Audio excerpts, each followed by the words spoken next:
Dobré ráno, sme nad tretím najväčším mestom Slovenska. Áno, sme v Prešove a budeme dnes bicyklovať po Šarišskom cyklokruhu. Museli sme si ráno hneď vyšliapnúť trošku nad mesto, kde nás čakajú ľudia, ktorí majú čo k cyklistike na Šariši povedať.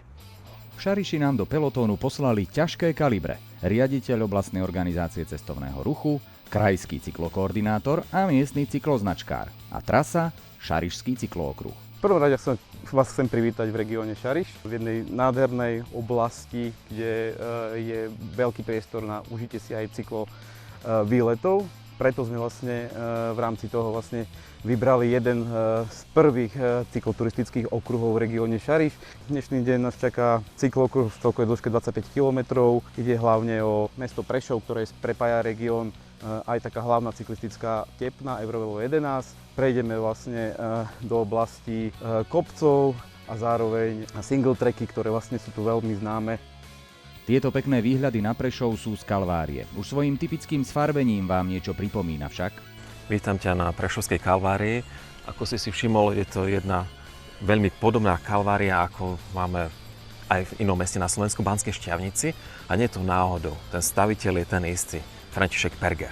Nachádzame sa vlastne v barokovom komplexe 14 kaplniek a tohto nádherného kostola pochádzajúceho z 18. storočia a stadiaľ je úplne nádherný výhľad na celé mesto Prešov, ale aj na takmer celý región Šariš. Ja som si pre teba pripravil takúto nádhernú brožúru o našej radnici, ktorú si môžeš pozrieť buď osobne, alebo keď sa tam nedostaneš aj takto cez takúto nádhernú brožúru. Aj keby si tu prišiel prvýkrát, môžeš sa inšpirovať pohľadmi na tento infopanel, kde nájdeš všetky pamiatky znázornené a popísané. Tak napríklad na ľavej strane po našej ľavici sa nachádza Šarišský hrad, pred nami väža konkatedrály svätého Mikuláša a za ňou sa nachádza zrúcanina Kapušanského hradu. Tuto teraz vidíme pohorie Slanských vrchov, ktorých sa okrem Opalovej bane nachádza aj Kapušanský hrad a ostatné iné veľmi zaujímavé pamiatky. Priamo pod Kalváriou preteká rieka Torisa a popri nej sa vinie luxusná cyklotrasa, ktorá je súčasťou Eurovelo 11, celoeurópskej siete cyklotrás, ktorá vedie z Nórska až do Grécka. Na Slovensku prechádza cez východné regióny a výrazne zasahuje aj do Prešovského kraja. Tak ako tepny pumpujú krv do tela, tak vlastne cyklotrasy Eurovelo dostávajú a distribujú cyklistov do celej Európy. Obrazne tak poviem, vlastne prinášajú život do všetkých regiónov, do miest, obcí a do turistických destinácií. 6500 je dĺžka celej trasy Eurovelo 11 z Nórska do Grécka. Východným Slovenskom prechádza úsek dlhý 200 km.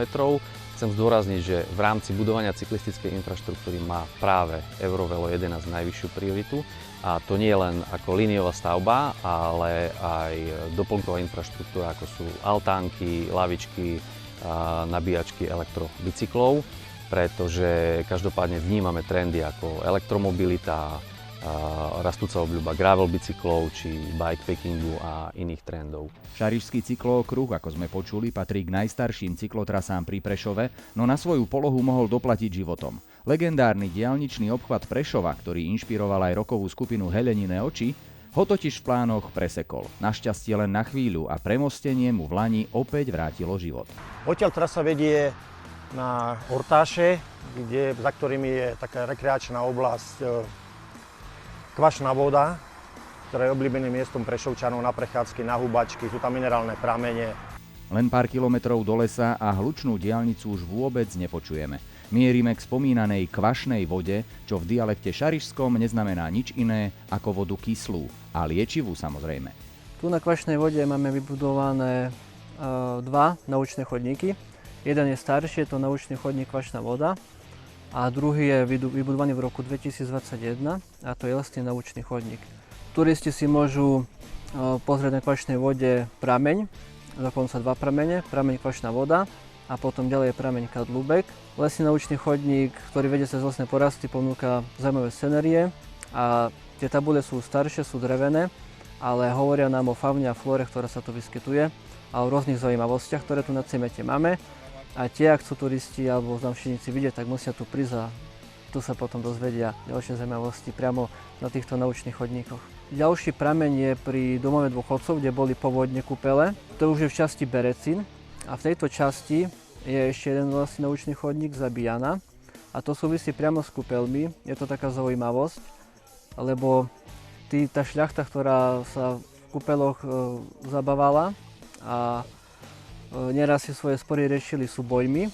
A takýto súboj sa odohral v časti Zabíjana, preto má aj ten názov, kde je taký kameň, ktorý pripomínal nám tento súboj, kde dokonca jeden z barónov aj prišiel o život. K tomuto kameňu sa dostanete po Zabíjanom traili. Lesy sú tu popredkávané rôznymi cyklocestičkami. Zaujímavosťou týchto lesov je to, že je to lesopark poloprirodzený. Kedysi tu bolo Arboretum Ortáše, založené v roku 1974 ako prvé na východnom Slovensku. Po zelenom C-čku sa zvezieme až do obce Radatice, kde nás pri rybníčku pri potoku Chujava čakala starostka. Nachádzate sa v obci, ktorá je blízko pri Prešove. Je to obec, ktorá sa môže pochváliť 3 národnými kultúrnymi pamiatkami. A my stojíme vlastne pri pamätníku, ktorý v podstate prepája 3 krajiny, Slovensko, Veľkú Britániu a Poľsko. Sú to udalosti druhej svetovej vojny. Ja v rukách držím model bombardéra Halifaxu, ktorý viezol z talianskeho Brindisi 8 poľských letcov, vojakov. Údajne na svojej palube mali teda korešpondenciu, keďže sa to dialo 28. decembra 1944. Viezli teda korešpondenciu vianočnú pre svojich blízkych, ktorú mali zhodiť teda nad poľským územím. Bohužiaľ, nemecký stíhač ich zasiahol práve nad územím už súčasnej našej obce Radatice a na tzv. Hajnikovej lúke teda to lietadlo spadlo a oni o svoj život prišli. My sa pri tomto pamätníku vždy v septembri stretávame s diplomatickými misiami a zároveň teda vedie aj chodník, ktorým či peši z obce Radatice alebo aj na bicykli úplne v takom ľahkom tempe dokážete výjsť a na tej Hajnikovej lúke je aj informačná tabuľa v 3 jazykoch, ale zároveň aj kríž pripomínajúci vlastne tieto udalosti. V Radaticiach sa šarišský cyklookruh stáča späť na sever a my tak postupne stúpame do nadmorskej výšky 481 metrov na Malkovskú hôrku. Tam stojí nová, takmer 20-metrová vyhliadková väža, ktorá ponúka panoramatický výhľad na Prešov, Slanské vrchy a Čergovské pohorie. A odtiaľto sa viete spustiť dolu rôznymi single trailami. Sú to trasy hlavne pre horské bicykle. A je tu 15 km trás, rôzne obťažnosti, ale väčšinou sú také ľahšie. Hladký povrch, hlinený, no a samozrejme nejaké skoky, klopené zakruty. Všetko, čo k tomu patrí. Tie ľahké sa dajú zísť s deťmi, napríklad skočiť kočky sú trail, ktorý síce sú tam skoky, ale všetky sa dajú obísť alebo prejsť, čiže človek si to vie dať aj taký menej skúsený. Tak sme si vybrali trail Čuňka, ktorý nás zavedie do doliny ekoparku Borkút, kde sa opäť napojíme na šarišský cyklookruh. Borkút patrí medzi najznámejšie rekreačné oblasti Prešova. Lesopark na svahoch Šarišskej vrchoviny je obľúbeným miestom oddychu, turistiky aj cyklistiky a leží len pár kilometrov od centra mesta. Je to stará rekreačná oblasť, možno už asi z 19.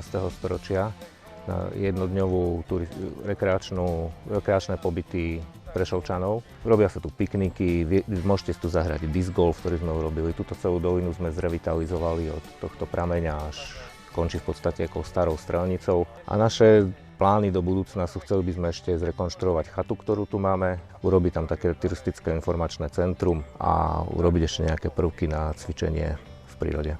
Poslednou zastávkou je Prešovský velodrom. Posledná cyklistická dráha s olympijskými parametrami na Slovensku, ktorá odolala v posledných rokoch tlakom developerov. Dá sa aj počas našich tréningov útorok, streda, štvrtok sa dá prísť a vyskúšať si aj s vlastným bicyklom, či s horským, či s cestným. Je to vhodné aj pre klasických cestných cyklistov, hobíkov, ktorí hlavne cez týždeň ísť do premávky po práci je trošku zložité. Môže tu prísť, pojazdiť si hodinku, 2 a má perfektný tréning. Tak dnes sme tu zažili naozaj asi všetky druhy cyklistiky. Horskú, diaľkovú, zjazdovali sme a dokonca vidíte aj dráhovú cyklistiku. Nie je to na Slovensku s tou cyklistikou až také zlé, čo? Príďte si to vyskúšať sami. Vidíme sa v Šariši. Ahoj.